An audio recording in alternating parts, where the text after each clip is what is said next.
1969-et írunk, a világ és Amerika is a holdra szállás lázában ég, ez a picike település, Hegykő pedig Soprontól 20 kilométerre annak a lázában ég, hogy termálvizet találtak 1,5 kilométeres mélységben, ami 55 fokosan tör a felszínre. A 2000-es évek elején egyébként gyógyvíznek is minősítették. Ez ma a Sára termálfürdő vagy gyógyfürdő. Itt Lubickó most a podgyász, és merül alá nem csak ennek a vizében, hanem a környék élményeiben is, úgyhogy tartsanak velünk!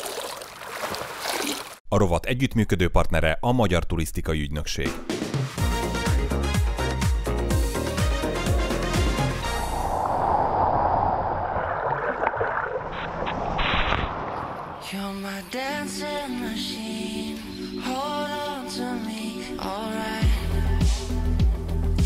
Szóval a hegykői termálvizet a találás után gyorsan az emberek szolgálatába állították, az itteni fürdő már 1971-ben megnyitotta kapuit, ma 8 medencéje van, a hely télen-nyáron működik. Picike fürdőről beszélünk belátható méretekkel, ami kellemes, nyugodt kikapcsolódást ígér, sok itt az osztrák és a német vendég.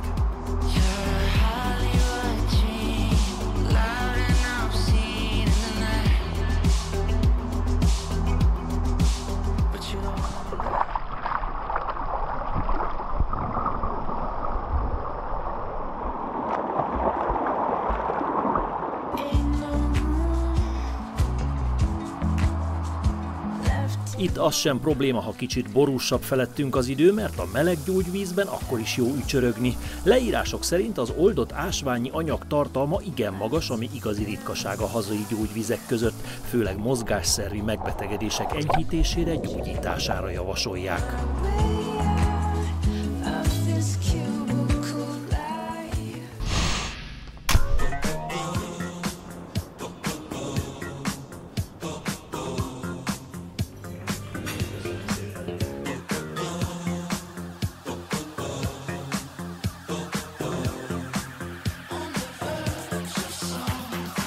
Jól választunk szállást a podgyásszal itt Hegykőn, ugyanis a hely a Sára gyógyfürdő mellett áll, a szobánk ablakából pont rálátunk a kertjére.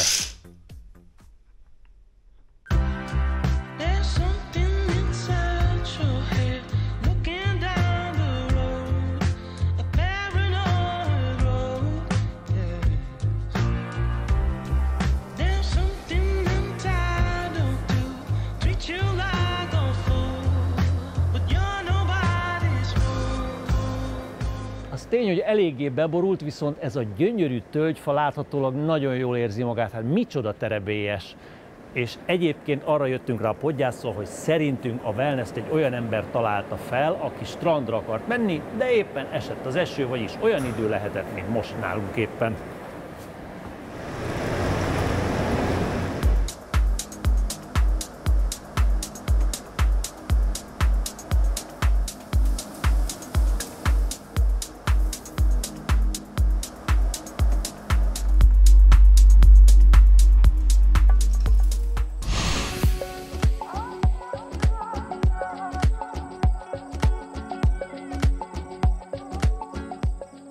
Hegykő temploma egy elég fiatal képződmény, valamikor az 1900-as évek elején építették, viszont maga a település az már sok mindent megélt. Az első krónikák valamikor az 1200-as években említik, egy olyan jó 800 évvel ezelőttről, és az 1400-as években, amikor írnak róla, akkor a mai szemnek már egy kicsit viccesen említik meg a nevét, mert akkor még így írták Hegykő nevét.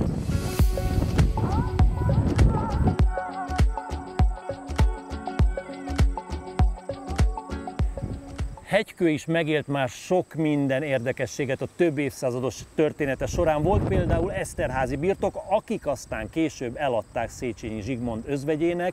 1700-as évek elején elég nagy pest is pusztított itt, ez a szobor, ez ennek állít emléket. Aztán majd 200 évvel rám pedig egy hatalmas tűzvész pusztított, ami szinte elpusztította az egész települést. Egyébként az itt élő emberek főleg halászatból éltek, és hát elég sokat sanyargatták őket az itteni földesurak. Manapság 1500-an lakják körülbelül, és nagyon népszerű a külföldiek körében is. Lehet, hogy ennek egyik oka az, hogy egy nemzetközi bringaút is itt húzódik a településen keresztül.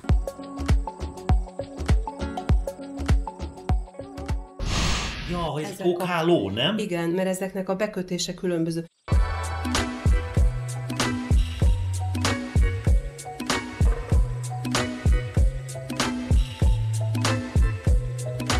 A Fertő-tó környékére jellemzőek voltak az úgynevezett tornácos parasztházak, amikből például itt Hegykőn is találni, akár még ma is. Ezek a hosszú épületek kis utcai fronttal rendelkeznek és hosszan benyúlnak a kert irányába. Ez a ház 2016-ban a Fertőpart legszebbje címet is elnyerte. Tulajdonosa felújítatta, ahogy a falon látható képek is bizonyítják, és egyedülálló látványosságot rendezett be benne. Hegykőtől egy olyan 20 kilométernyire arrafelé délre van egy Hövely nevű település, ami még Hegykőnél is kisebb, viszont van neki egy különlegessége, a csipkéje, ami pár hónappal ezelőtt hungarikum lett. De mitől ilyen különleges ez a höveyi csipke? Mi az egyediségét, mi adja? A höveyi csipke pókolásos technikával készül, tehát ez annyit jelent, hogy lyukakat vágnak az anyagra, és különböző formájú pókokkal töltik ki. Édesanyám annak idején nekem olyan 28-30 különböző fajtát tudott felsorolni, hogy annyit ismert.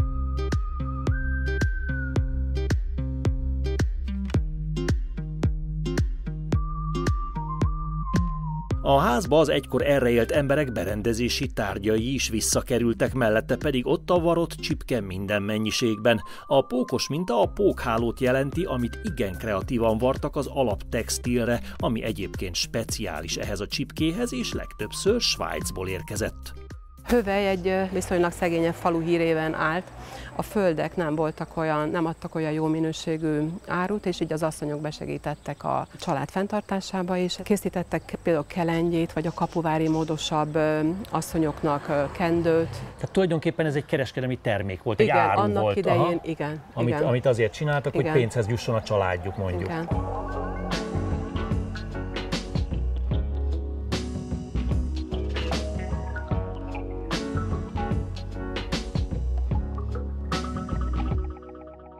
Mindig a podgyásszal a szánkat tátjuk, amikor valami olyan kézműves munkát látunk, amiben elképzelni se tudjuk, hogy milyen hosszú ideig tartott, és ebbe a höveyi csipkébe az egyik különlegesség az, hogy még húsvéti tojásra is készítettek csipkét. Egyszerűen döbbenet egyébként ez az aprólékosság, hogy egy tojásra hogy lehet csipkét varni. Így.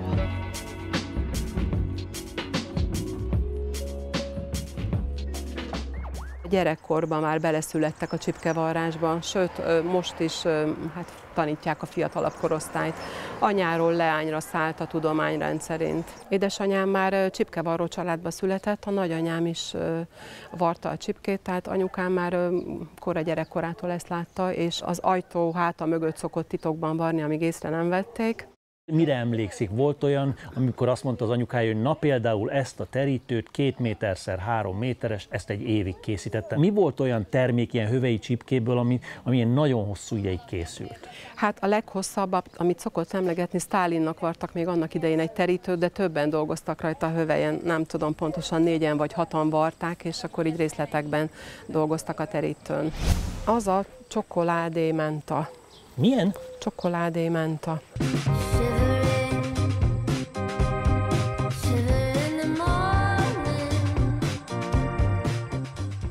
Én nem csak a höveyi csipke bűvkörében nőttem fel, hanem a gyógynövényeket is ismertem már gyermekkoromtól, mert édesanyámmal kamillát szoktunk gyűjteni, vagy körömvirágot.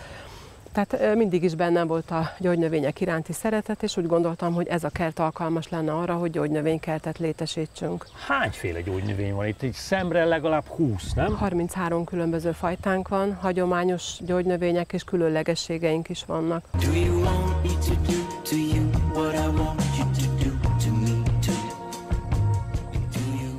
Kólafű, ez pedig itt a köri. És ha már kólafű... Nekem inkább olyan ragasztó illata. Ilyen, de kóla, érezni kóla, bele. érezni? Én beleérzem a kólát.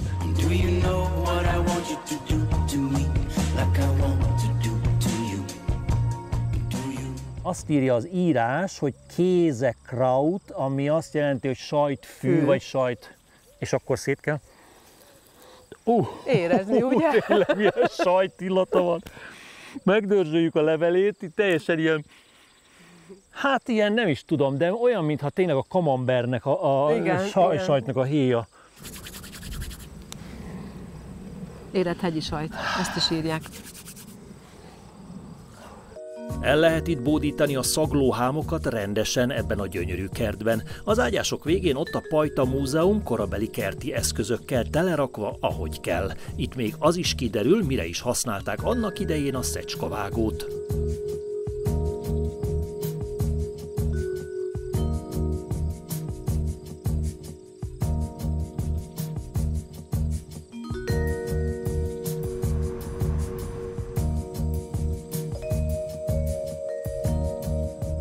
Mondd, hogy mit kell néznem, és én azt nézem. Oké. Ott van rajta, éppen fürdik egy fakopáncs és egy hím. Látom bizony. Ott van. Dia Bakonyi lány mégis imádja a Fertőhanság Nemzeti Parkot, és amivel fel vagyunk szerelve, egy távcső nála, még egy távcső nálam, egy speciális, nem tudom, harmadik féle távcső, és a negyedik féle dolog pedig egy madár határozó. Szóval így indulunk neki itt a hegykői környéknek.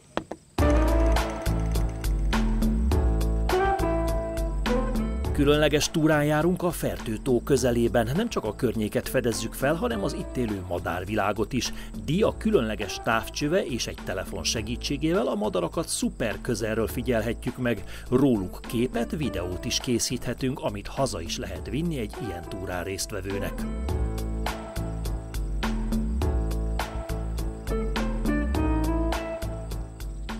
Ha teljesen fekete lenne, nézd csak, az egy tojó lenne, de nem az. Mert hippiros. És itt pedig még azt kell nézni, hogy a fehér foltjai nem érnek össze, akkor ez biztos, hogy egy nagy fakopáncs. Ez döbbenetes, milyen szépen közelről lehet látni. De itt tudod ráélesíteni, vagy van rajta egy zoomos fej, és akkor rázumolsz.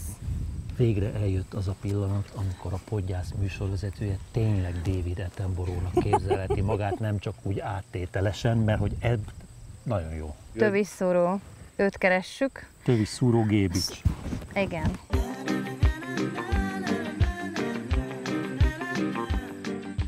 Ez a Fertő-tó széle, és pontosan ez a vasfüggöny emlékhely Hegykő határába. Egyébként ez az emlékhely, tehát a vasfüggöny eredeti helye. Tehát ez nem ide épített, hanem ez az eredeti helyén áll. Ugye a kommunizmus idején 40 évig ez a terület, tehát ahol most mi állunk, ide nem jöhetett be egyszerű ember, csak is kizárólag aki katona, speciális útlevéllel rendelkezett, vagy nádarató, halász, vadász.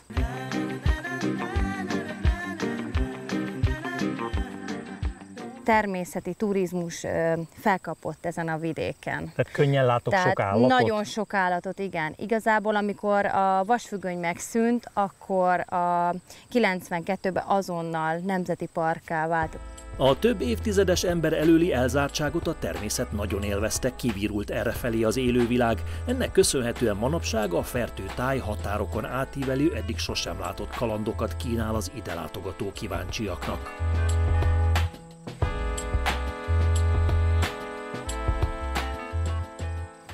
Jaj, ajándék! Hú, ez szerintem sármány, citromsármány. Aranyágon ül a sármány, kicsi dalt fúj fúvoláján. Ja, megnézzük, ha ráélesítek. Én addig keresem S betű, KLMS.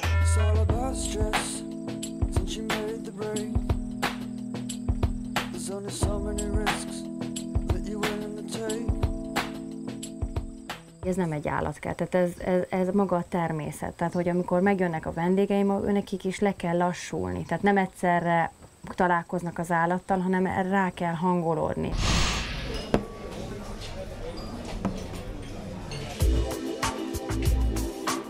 Feltöltöttünk és kellemesen elfáradtunk a napi mászkálásban. A hotelünkben az átélt élmény forgatagra még ráteszünk egy lapáttal. Látványos vacsorával zárjuk Győr-Moson-Sopron vármegyei kirándulásunkat.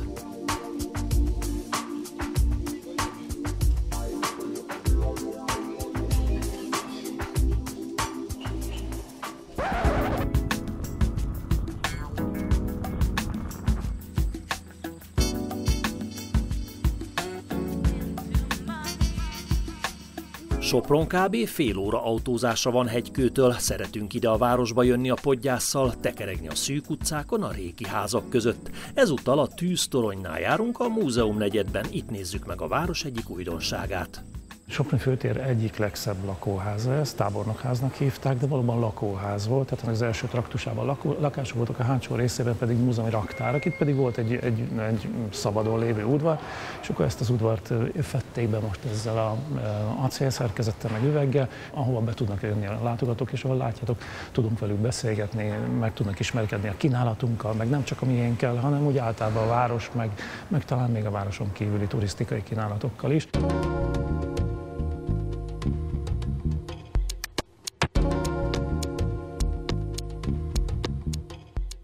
Ez egy 70-es évekbeli műemléki rekonstrukció, amin pedig hátul mögött van, az az utcafront, vagy a főtér felülrész, de még innentől kezdve mind lakás, magánlakás volt, amelyekben most hát nagyrészt kiállítások lettek. Nagyon jól néz ki egyébként. Az itteni múzeumot valóban 21. századi módon valósították meg. A különböző évszázadok lakótereiben sétálunk, a kiállított tárgyak nincsenek vitrinekkel, kordonokkal elzárva. Hozzájuk rengeteg interaktív elem párosul, videók például, amiken az adott kor hétköznapjai elevenednek meg korhű ruhákban.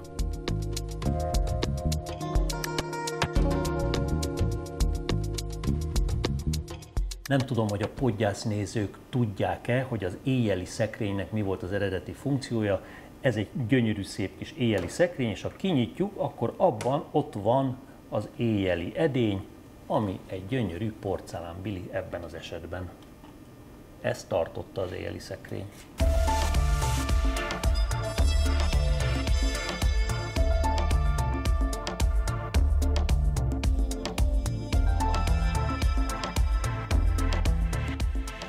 Amikor nagyon elmerülünk itt a különböző múzeumi tárgyaknak a nézegetésében, az alkotók vagy a múzeum készítői nagyon ügyesen, ahol áttörték a házak falait, megjelölték, hogy például most a Fabricius házból átmegyünk a tábornok épületbe, és különböző századokat is ugrunk ilyenkor.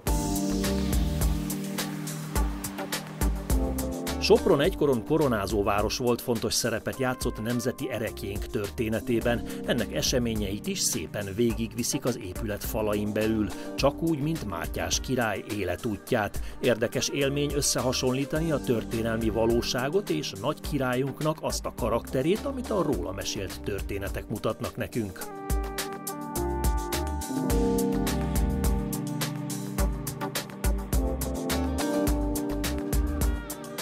Annyira fontos volt Sopronnak a magyar korona, hogy ebből készítettek egy játékot is, 3D nyomtatásban méretarányosan itt van a magyar korona, és a gyerekek, vagy akár a felnőttek is eljátszhatják magát a koronázási szertartást, hogy akarják, hogy fejre kerül a korona. Egyébként jó kicsi volt, az én fejemre alig megy rá. Ha vesszük a fáradtságot és a lépcsőkön felgyalogolunk a tetőkig, onnan még fentről a soproni házakra is rálátunk. Egy játékban megnézhetjük, hogy nőtt a város az idők során, sőt a benti tér is szépen feltárul a szemünk előtt. Innen a várfal kertjébe is ki lehet sétálni.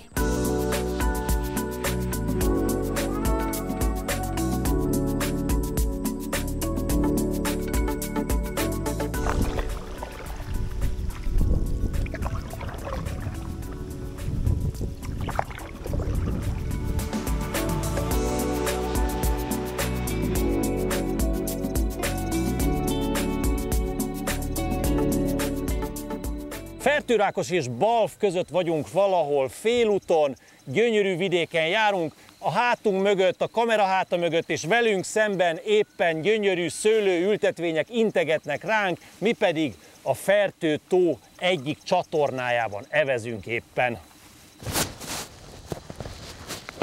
Na, készen is állunk, tessék!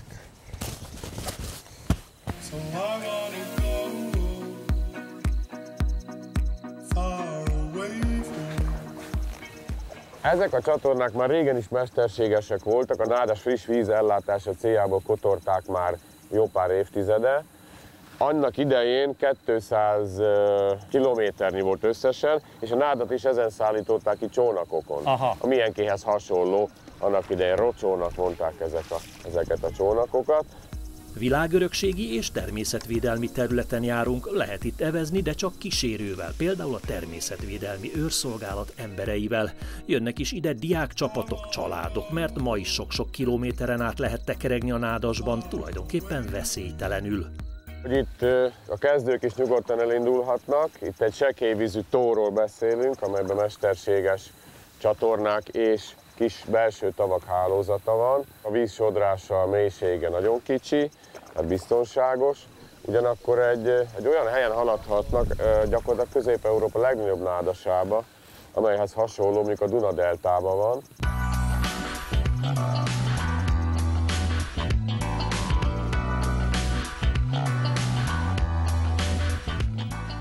Itt látunk a csatornában egy érdekes növényt, ami csak így lebeg a vízen, mint hogyha elszakadt volna a gyökere, mert nincs is neki. Ez a közönséges rence. Közben ott egy vízi skorpió is kijött az anyagból. Ugye ez nem igazi skorpió, de úgy néz ki.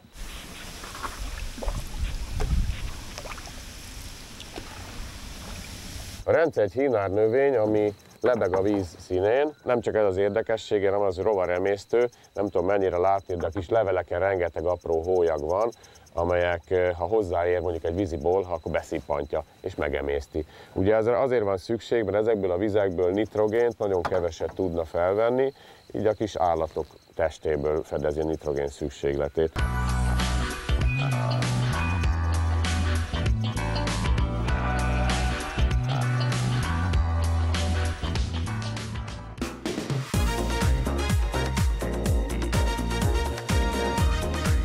A rovat együttműködő partnere a Magyar Turisztikai Ügynökség.